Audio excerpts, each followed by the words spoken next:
आइए हम लोग पढ़ते हैं सेंटेंसेज को अकॉर्डिंग टू द यूसेज के आधार पर। आइए आज के क्लास में जानते हैं असर्टिव सेंटेंस के बारे में।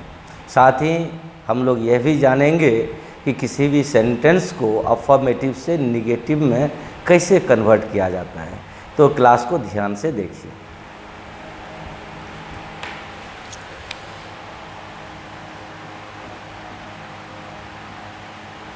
असर्टिव सेंटेंस,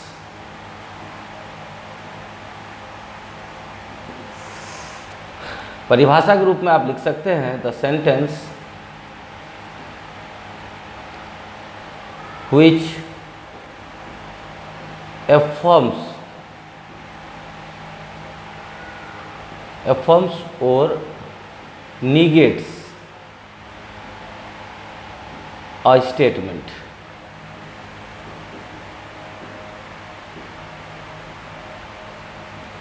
आप इसको नज़दीक से देख लें ताकि आपको उतारने में कोई तरह की कठिनाई ना हो। Assertive sentence, the sentence which affirms और negates a statement is called an affirmative sentence. इसको हिंदी में लें आप तो आप कहेंगे कि वह वाक्य जो कथन को स्वीकार अथवा अस्वीकार करे उसे हम असर्टिव सेंटेंस कहते हैं। उदाहरण के रूप में आप देख सकते हैं, राम लाफ्स। अब यहाँ हंसने की बात को हम स्वीकार कर रहे हैं। आप यदि कहते हैं कि राम डजंट लाफ, तो हंसने की कथन को हम स्वीकार नहीं कर रहे हैं। मतलब ये कि an assertive sentence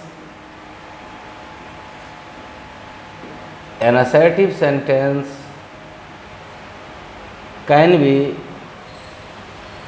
subdivided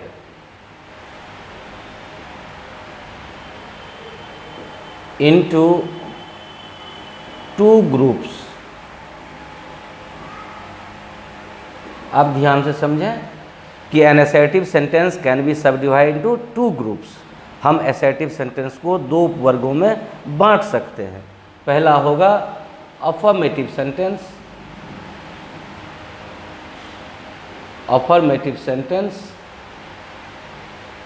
and दूसरा होगा निगेटिव सेंटेंस। तो आपने देखा कि अफर्मेटिव सेंटेंस कैन बी सब divide two two groups, affirmative sentence and negative sentence. यदि हम असर्टिव को बाइसेक्ट करें तो इसके दो पार्ट निकलेंगे। एक कहलाएगा अफर्मेटिव सेंटेंस, दूसरा कहलाएगा निगेटिव सेंटेंस। अब जानते हैं कि अफर्मेटिव सेंटेंस किसे कहते हैं।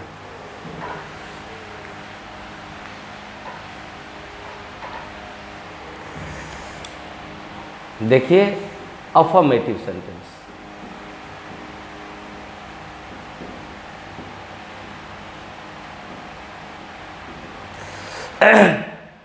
द सेंटेंस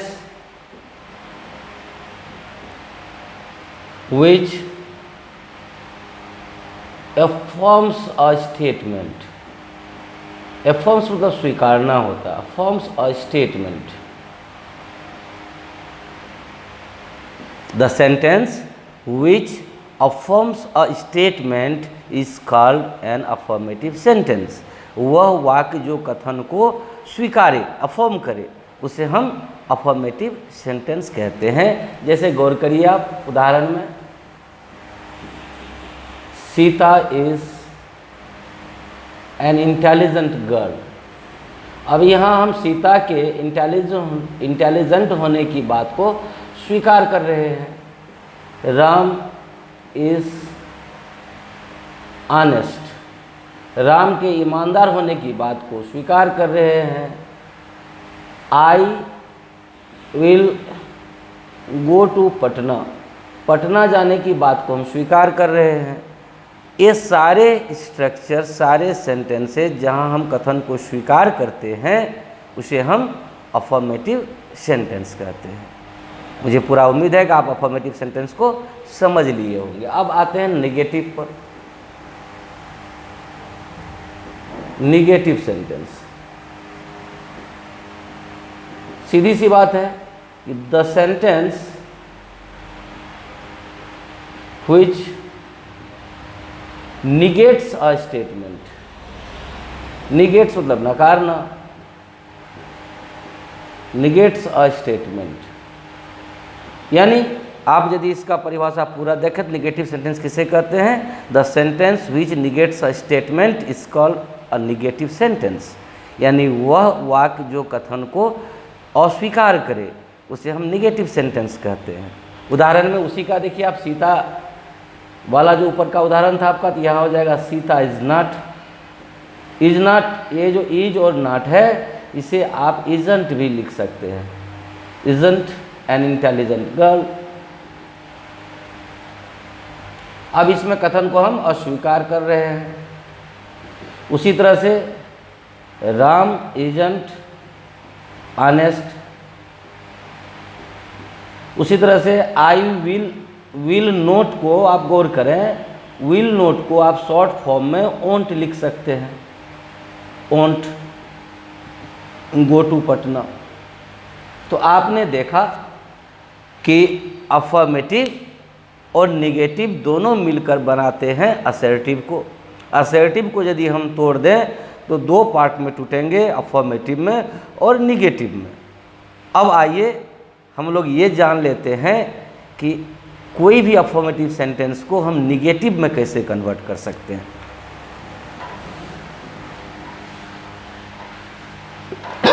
इससे पहले कि आप सेंटेंस को अफर्मेटिव से निगेटिव में बदलना सीखें, मैं आप लोगों को ऑक्सिलरी वर्ब के बारे में कुछ बता देना चाहता हूँ। तो आप देखिए ये ऑक्सिलरी वर्ब है।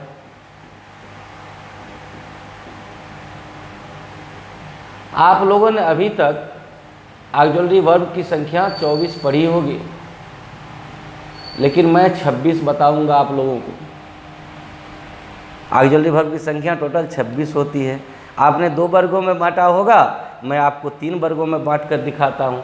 आप देखिए इसके 3 ऑक्सिलरी वर्ब के टोटल संख्या 26 होता है, इनके 3 वर्गों में इन्हें बांटा गया है, जिसे हम क्रमशः कहते हैं primary auxiliary, primary auxiliary verbs, दूसरा होता है मॉडल ऑक्सिलरी वर्ब्स, और तीसरा होता है स्पेशल ऑक्सिलरी वर्ब्स। यानी 3 वर्गों में से बांटा गया है मेरे द्वारा, अन्यथा ग्रामर में आपको ये 2 वर्गों में ही बटे हुए दिखेंगे। प्राइमरी की संख्या 12 है, मॉडल की संख्या भी 12 है, और इसकी संख्या 2 है, यानी टोटल 26 हो गए। अब गौर करिए इस बात पर कि प्राइमरी ऑक्सिलरी में मैंने कितनी संख्या बताई है? 12, लेकिन इनके मुख्य परिवार के मुखिया को देखेंगे तो 3 ही मुख्य वर्ब हैं। उन्हीं 3 के बाइसेक्शंस में जब आप जाएंगे तो पाएंगे कि 12 है। तो 3 कौन कौन है देख लीजिए ध्यान से। पहला है verb to be, to be के अंदर में आ जाता है is, am, are, was, were और बी या बीन या फिर बींग। ध्यान से देखिए आप, इसी में छुपा हुआ है जो आउट ऑफ 12 टेंस फॉर्म्स हैं उसमें से सिर्फ 8 का बनता है पैसिव वॉइस। क्योंकि ये जो देखिए आप बी, बीन और बिंग, ये तीनों में से आप 3 नहीं गिन के 1 गिनते हैं। बी होगा तो बीन नहीं होगा, बिंग नहीं होगा, बीन होगा तो बी और बिंग नहीं होगा, बिंग होगा तो बी और बीन नहीं होगा। इसको ध्यान से देखें तो टू बी का फॉर्म हो गया इज, एम, आर, वॉज और वर, यानी 6। Is, am, are, was, were और या तो बी या तो बीन या तो बिंग। अब दूसरे नंबर पर आते हैं तो ये टू डू। डू के 3 फॉर्म होते हैं, डू, डिड और डज। अब तीसरे नंबर पर आते हैं तो ये है टू हैव। इसके भी 3 होते हैं, हैव, हैड और हैज़। तो आप देखें कि टोटल 12 हो गया आपको प्राइमरी में। अब मॉडल में आ जाइए आप। मॉडल में विल है, वुड है, शैल है, शुड है, कैन है, कुड है, मे है, माइट है, डेयर है, नीड है, मस्ट है और आउट है। आप लोगों ने आज तक आउट टू पढ़ा होगा, वर्ब आउट टू नहीं है, वर्ब आउट है। कारण आगे चल के जब वर्ब का सेक्शन आएगा तो मैं आप लोगों को बताऊंगा कि ये जितने भी मॉडल वर्ब्स हैं, इसमें से 11 मॉडल वर्ब के बाद सीधा V1 आता है, लेकिन ये जो आउट है ना, इसके साथ फुल इन्फिनिटिव आता है, यानी 2 + V1 आता है। अतः यदि आपको कभी कहने का ये मौका मिले कि आपको अपने माँ बाप की इज्जत करना चाहिए, तो आप ऐसे नहीं कहेंगे कि you ought to respect your parents, गलत हो जाएगा। आपको कहना होगा you are to respect your parents, you are to respect your parents, यानी आर्ट के साथ टू नहीं लगता है, टू रिस्पेक्ट के साथ लगाना होगा।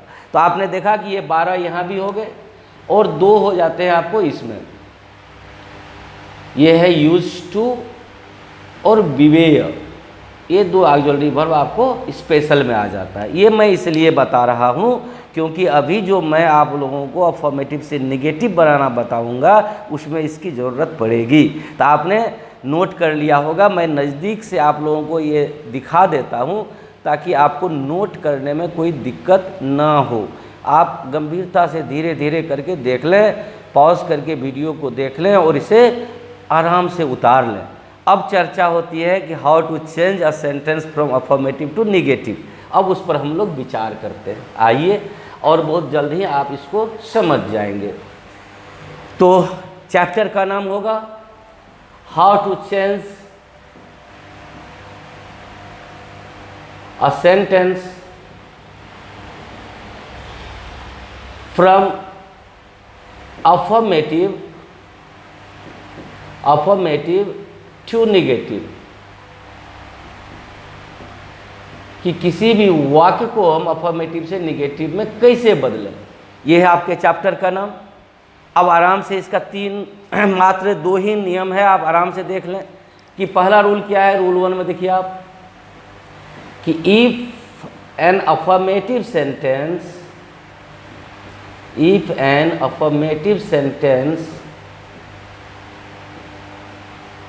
कंटेंस मतलब धारण करना एनी ऑक्सिलरी वर्ब, ठीक है, टू फॉर्म नेगेटिव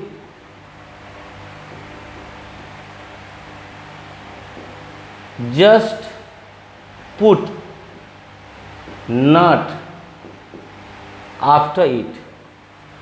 इसे समझ लेने की कोशिश है, थोड़ा समझ लें इसको। फिर से मैं इसको नज़दीक में लाके आप लोग को दिखा देता हूं ताकि आप लोग को उतारने में कोई दिक्कत नहीं हो। If an affirmative sentence contains any auxiliary verb to form negative just put not after it. आपने लिख लिया होगा। तो मैं कह रहा था कि यदि अफर्मेटिव सेंटेंस में पहले से कोई ऑक्सिलरी वर्ब मौजूद हो तो आपने क्या करना है, उस ऑक्सिलरी वर्ब के बाद नॉट रख देना है और वह नेगेटिव में कन्वर्ट हो जाएगा। तो पहले तो नियम को देख लें, फिर मैं इसका कुछ स्पेशल चीज़ आप लोगों को बता देना चाहूँगा। तो आप पहले ये नियम के आधार पर देख लें।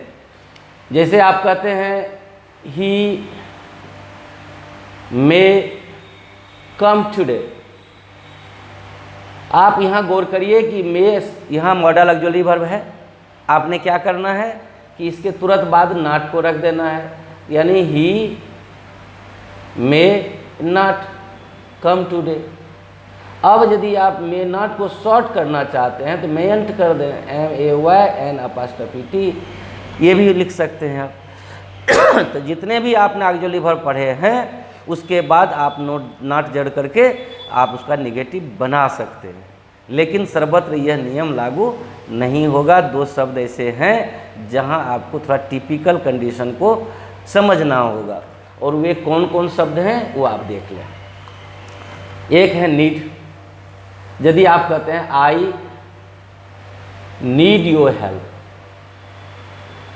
ये अभी हिंदी का सेंटेंस है, सॉरी अफर्मेटिव सेंटेंस का सेंटेंस है, अफर्मेटिव का सेंटेंस है। अब आप इसको नेगेटिव में 2 तरह से बदल सकते हैं। पहला तरह से कि I need not your help. अभी जो मैंने आप लोगों को नियम बताया उसके हिसाब से यही होगा, नीड नॉट कहें या नीडंट कहें, दोनों कह सकते हैं आप। इसका क्या सेंस होगा? और यदि आप कह देते हैं कि I don't need your help,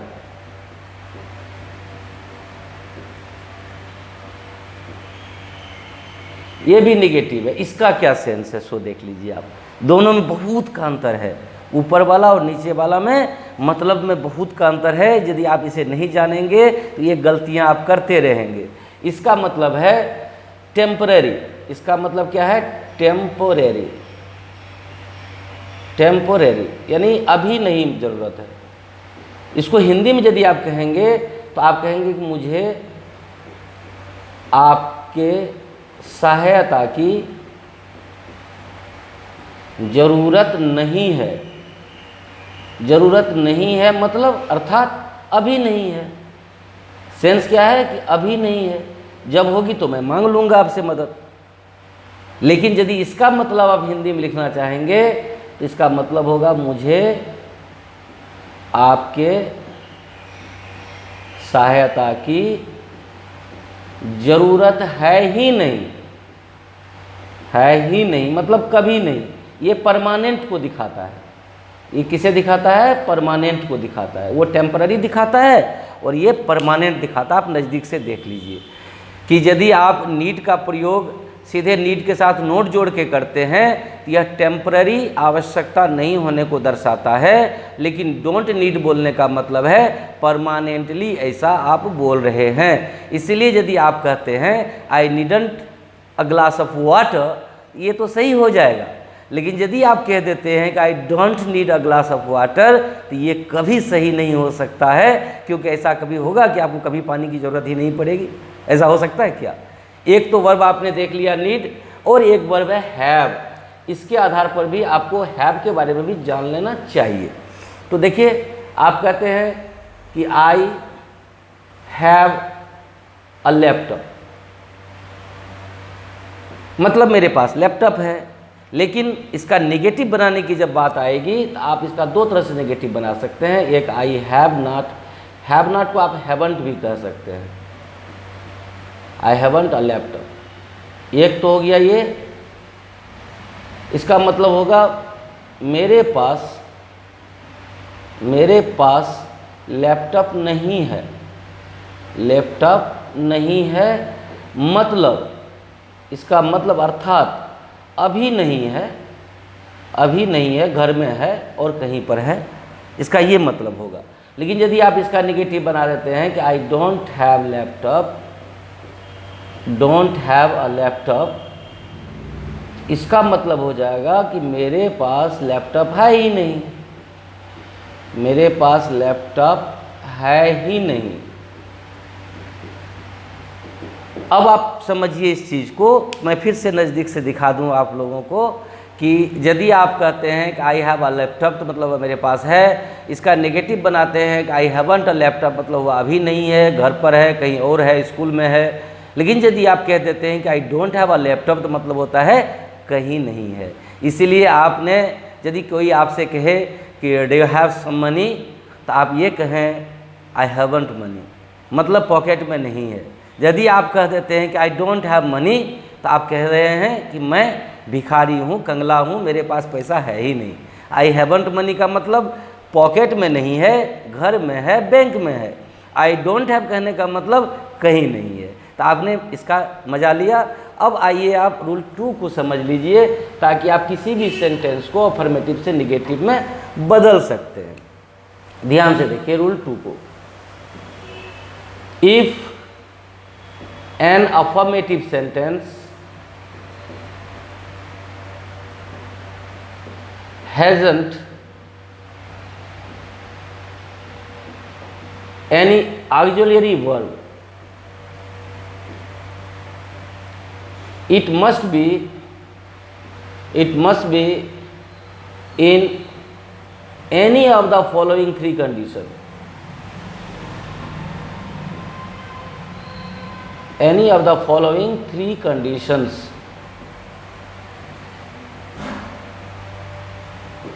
मतलब इसको नज़दीक से देख लीजिए ताकि उतार लें आप, ताकि आपको आगे दिक्कत नहीं हो। if an affirmative sentence hasn't any auxiliary verb, it must be in any of the following three conditions. यदि affirmative sentence में पहले से कोई auxiliary verb नहीं रहे तो यह निश्चित रूप से निम्न तीन अवस्थाओं में रहेगा। अब देखिए कौन कौन अवस्थाओं में ये रहता है। Condition A,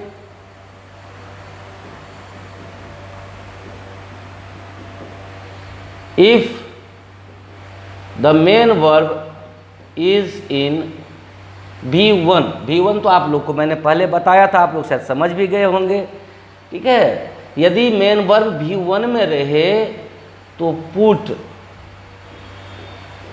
don't just before it to form negative. मतलब यदि अफर्मेटिव सेंटेंस आपका बिना ऑक्सिलरी वर्ब का है तो पहला कंडीशन क्या होगा कि उसमें V1 रहेगा। यदि V1 आपने देख ली तो आपने क्या करना है, उस V1 के पहले डोंट जोड़ देना है, सेंटेंस नेगेटिव बन जाएगा। जैसे देखिए आप कहते हैं आई राइट अ लेटर। अब गौर करिए कि इसमें ऑक्सिलरी वर्ब नहीं है, इसलिए यहाँ राइट क्या है, ये V1 है। अब आप इसका नेगेटिव बनाना है तो क्या कहेंगे आप, I don't write a letter, बन गया नेगेटिव। यदि V1 रहे तो V1 के तुरंत पहले क्या जोड़ देना है, डोंट जोड़ देना है। देखिए ये V1 था, इसके पहले क्या जोड़ा गया, डोंट जोड़ दिया गया और ये निगेटिव में कन्वर्ट हो गया। अब कंडीशन बी को समझ लीजिए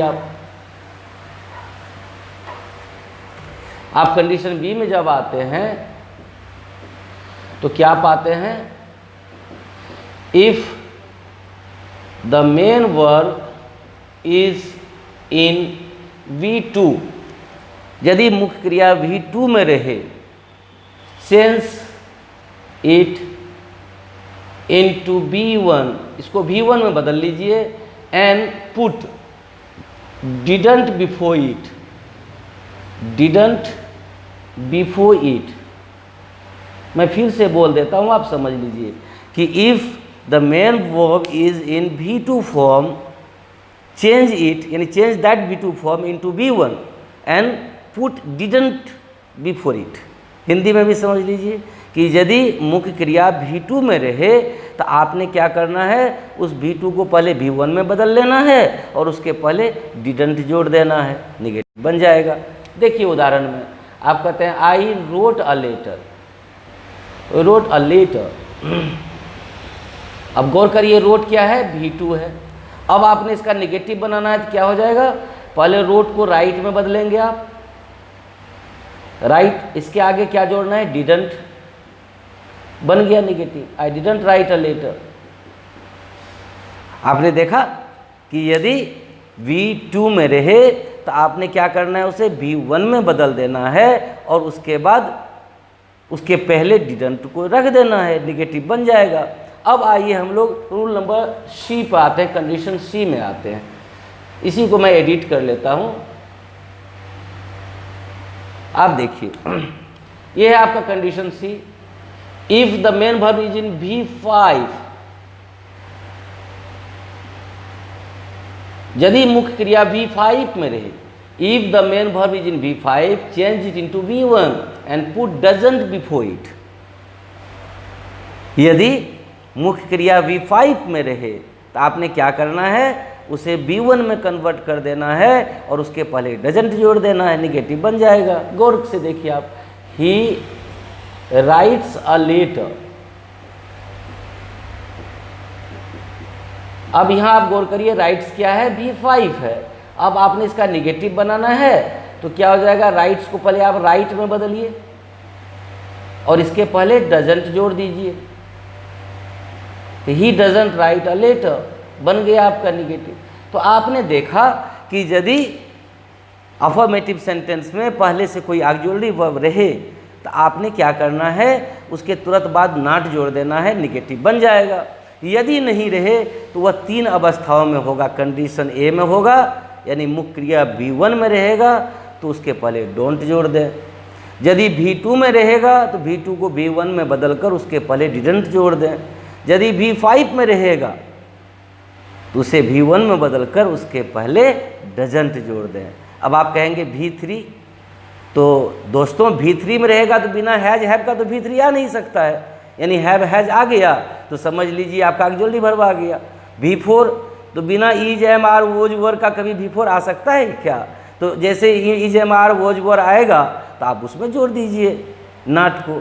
तो आप लोग पूरी तरह से असर्टिव सेंटेंस को समझ गए होंगे, मुझे पूरा विश्वास है। आप इस पर रिसर्च करें, 2-4 बार इस वीडियो को देखें और YouTube चैनल को खुद भी सब्सक्राइब करें, अन्य लोगों से भी सब्सक्राइब कराएं, ताकि घर बैठे आप अंग्रेजी में निपुणता हासिल कर सकें। बहुत बहुत धन्यवाद।